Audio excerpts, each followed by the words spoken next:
Hey everybody, Andrew here from MNPC Tech. Today we're looking at the Lian V750, which is a full tower extended ATX case from Lian.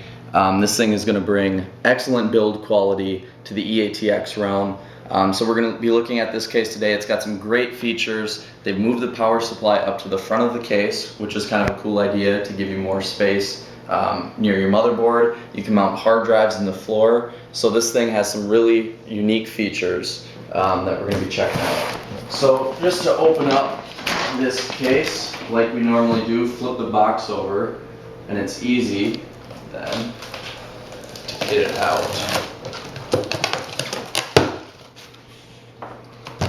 So we'll open this up.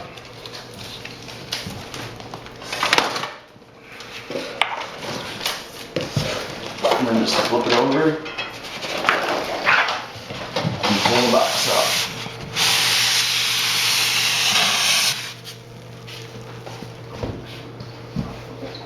So as you can see, really nice packaging job here. Lian is always great with their case packaging. So we'll take this styrofoam off. The case is actually on its side right now. Flip it over. And this thing, first thing I notice is it's really lightweight. And this is very similar to the Cubatech that I reviewed a few weeks back. One main competitor of that being extended ATX.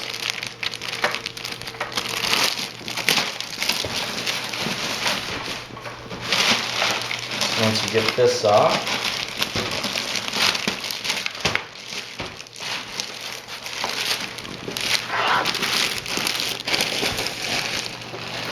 we have our V750. And so first thing I notice is really great looking build quality. This case is really long and very wide actually, which is kind of an advantage that we've seen manufacturers moving towards wider cases instead of really tall. And that's nice for giving you more space for cable management, water cooling, all that sort of thing. So just to give you an idea of exactly how long this V750 case is, we've got it up against a mid-tower and a full-tower case. And as you can see, it's significantly longer than both. It's 5 inches longer than this LandCool mid-tower and 2 inches longer than the Define XL full-tower.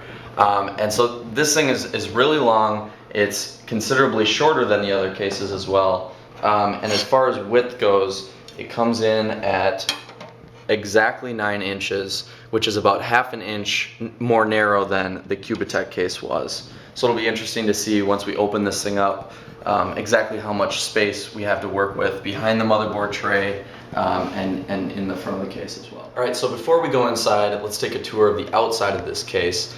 As you can see, typical Lian fashion, this thing is very elegant, very beautiful. What they did here is two pieces put together seamlessly from the back of the case all the way up the front, down the front, and to the bottom of the case actually. And this gives the whole front panel just a really clean, elegant look because there isn't really a break here, it's all just one piece. So that's something I really like about this case. So moving on to the top here, you can see Lian incorporated dual 140mm fans up top with these perforated grills, and it's really nice because it makes the case look very sleek, and there isn't anything extra that's unnecessary up here. So I do like the functionality of this top panel as well. Moving to the front, Lian has included a stealth drive bay here, so if you have your ugly CD-ROM drive, you can cover it up with this. I really like that they include that. It's a nice extra. Along the front here, we've got power button, reset button, which really match the theme of this case. Very elegant and nice. HD audio ports, and two USB 3.0, USB 2, and external serial ATA as well. So the front panel is very complete, yet it's still very elegant, which I really like.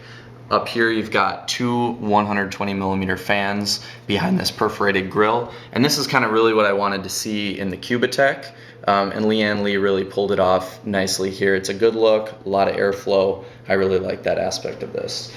So coming around to the side, Another great feature of this Lian Li is how they engineered the side panel. So I first saw this in one of their smaller ITX cases. They've got these pegs that the side panel comes off, and it's held on by these tiny pegs that go into these slots here. It's a great piece of engineering for these cases. I think it's really just a great idea. It's easy to use, makes for really easy access. So then the panel just hooks back up like so, and you're ready to go. No messing with thumb screws, no ugly thumb screws on the side. It's a very seamless operation here. So moving to the back, as you can see, Lian Li did a great job of keeping this clean and elegant as well, which I really appreciate. It's not overly busy like a lot of cases. So you've got 10 PCI slots, as well as your 120 millimeter fan. Tubing ports, which I think could be improved a little bit. They're kind of plasticky, and I'm not entirely sure how you would actually use these fully, but they're there. And then interestingly enough, if you look down here, we've got this power connector, and once we go inside, I'll show you what that's all about, but the power supply is not actually in the back of the case, so this is how they've remedied that. And moving to the bottom, as you can see, Lian Li did a few interesting things down here. There's a hard drive mounting plate in the bottom of the case, so you can mount your SSDs, hard drives down there since the power supply has been moved to the front. What you also have the option of doing is mounting a 140 millimeter fan in the bottom of the case as well, which is really nice. They've included the fan filter. It's already perforated, ready to go, so that's a nice feature. As well as, this is the front of the case where the power supply goes, and this fan filter is easily removable, just slides out like so. These are nice build quality filters, so I really like that, and this is a good design as well. So overall, they did a great job with the bottom of the case, and they did include small feet, and these do feel a little bit more rigid than some, but again are very small and not very noticeable, so that's just something to take into consideration as well. Pop off our side panel. Again, I love this mechanism here. Set that aside. So as you can see, Lian Li has some really interesting things going on inside the V750. First thing we'll take a look at is the plate in the bottom of the case here, which you can mount SSDs or hard drives to. I think this is a great utilization of space, and they were able to do this by moving the power supply up to the front of the case, which is the next thing to notice. And we'll get into that in more detail in a little bit. But moving on, we have our hard drive bay, and these are hot swap hard drives or SSDs in this. One thing that I noticed when looking over this is this whole assembly is not removable, unfortunately, and that kind of takes away from a little bit of the usability of this case. I think it'd be great, kind of like the Cubitech did, to have space up front if you want to mount a radiator or something. You obviously can take this out if you drill out the rivets, but then it just makes things a little bit more difficult. There's also this sliding lock that kind of locks your hard drives into place, which is a nice feature. I like when Lian Li does stuff like that. And then we've got our headers for USB, external serial ATA, motherboard, etc. Looking at the motherboard tray, it doesn't really look like it from here, but there is quite a bit of space behind this. So when we open up the other side, we'll take a look at that as well. And again, we've got 10 PCI slots, and to help support those, Lian Li included this support mechanism that holds your expensive graphics cards and everything in place, which I think is a good idea. I don't really like the looks of this too much, and I'm not entirely sure if Lian Li had to do this for the structure of the case itself, but it is nice because it adds rigidity to the case and makes it feel a little bit more sturdy as well. So we'll just go and move on to the other side of the case here. Pop off the side panel, so you can kind of see what's going on in this side, we've got all of our front audio ports and USB ports here. As you can see, the hot swap ports on the back of this as well for the SSDs and hard drives. And what Lian did with this is they didn't include cable grommets like most manufacturers do. Instead, they just have slotted ports. And I don't necessarily think this is a horrible thing, because when you have a grommet, you can obviously tell that it's a grommet and it's hiding cables and you're running cables through it. So this just allows for more seamless cable interaction between the power supply and whatever you have in front. And one of the issues that we're going to look at is it may be difficult to run your 6 or 8 pin power connectors all the way from the front of the case with the power supply to the back of the motherboard here. So that's something we'll take a look at as well. If I can grab my ruler here, we'll take a look at how much space we have in the back of the case here. And it looks like about 1.25 inches, which is a really decent amount of space for cable management and all that sort of thing. The Cubitech did have a little bit more than that, but I was also mounting hard drives back there. So I think for purely cable management, this is a really good option. And as you can see, this is the power cable that allows you to run the power supply from the front of the case all the way to the back. So then that's what comes out here, and you plug it in just like a normal power supply. So upon closer inspection here, I actually noticed that what I said previously about the hard drive cage was false. It is removable. You have 2 screws up top here, and then screws on the bottom as well, and that then you can actually take this whole assembly out, and that's how you also get to the front fans. And so that was kind of something that I originally didn't notice, but now taking that back, I can say that this is a much better designed front panel, because you do have the ability to remove the hard drive cage if you so choose. So you do have room for a radiator, water cooling, whatever you want to do up front here as well. And I'm just unscrewing this power supply mounting plate, which there are 2 screws on either side. And then that comes out, and you'll mount your power supply to it. So this is a little bit of a hassle to have to do 4 tiny little screws to get this thing out. Let's see. So that comes out. So I'm grabbing out power supply mounting screws from this accessory bag. And what we've got set up here is just a 1000-watt fractal design Newton power supply, which they sent for us to look at. It's actually a great power supply, really nice build quality. I like the looks of it, modular. So I'm going to take my mounting plate, which I removed from the front of the case, and drop in 4 screws, maybe, to mount this thing.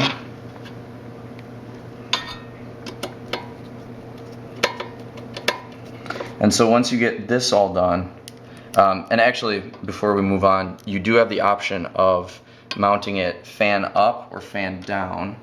And for this demo, we're going to be mounting it fan down because it does have ventilation, as you can see in the bottom of the case. So then it's just going to suck up fresh air and blow it out, hot air out of the front of the case. Okay, so a closer examination of the power supply mounting plate, I realized that I need to have the power extender cord running up through the top instead of down through the bottom if you have the fan oriented at the bottom of the case. So this is going to allow enough room to just slide this into place like so, and then you can replace the 4 mounting screws, and our power supply is ready to go. So taking a closer look at my power supply mounted in here, the first thing I noticed that I didn't necessarily like about this is when you have the fan in the bottom of the case drawing fresh air into the power supply, what you end up with is your mound of cords kind of right in your face. And so this makes it a bit more difficult for cable management, because to get any of these cords behind your motherboard tray there's quite a bit of distance to run here. And so from an aesthetic point of view, I really don't necessarily like that, and there isn't a whole lot you can do to fix that. Now, like I did in my Cubatech modification video, you could build a power supply shroud or some kind of plate to hide that, but just from the factory, this does create a little bit of an issue with that. And you could also turn the power supply so that the fan is up, and then these cords would be much closer to the motherboard tray. So that's another option. And knowing that this case is marketed towards extended ATX motherboards and systems, it's always important to know that you're going to need extra power cords run to the motherboard. Usually that's several 8-pins and a 6-pin, or an 8-pin, a 4-pin, a 6-pin, something like that for those larger motherboards. So what I wanted to look at was how much space we had running these power cables up to where we would need them on the motherboard. And this creates another issue in that, as you can see, we were able to get our longer 8-pin connector up there fine.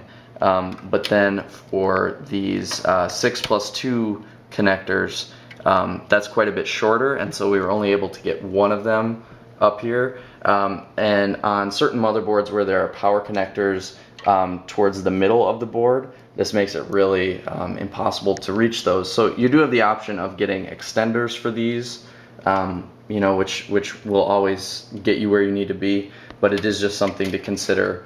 When you have your power supply mounted like this, you're running cables a little bit further, and it does create some complications.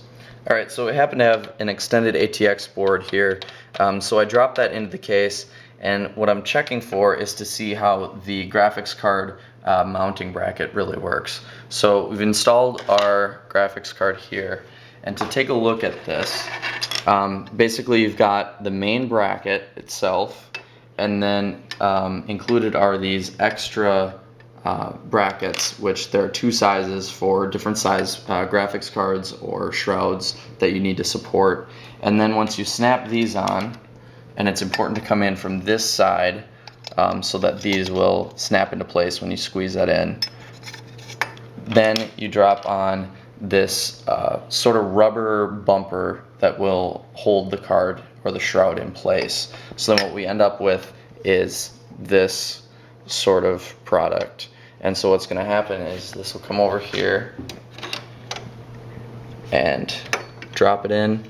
And so it's going to support the graphics card by just kind of pressing on the shroud here. And what you do need to make sure is that you don't obstruct power connectors, because that's obviously important for these graphics cards. And also something to consider is that with different size shrouds, you may need to use, angle this differently, use different length brackets. Also, if you're water cooling, this whole system may be a bit of an interference as well, so that's something to consider. But it does give you good, nice security for your expensive graphics cards in your system.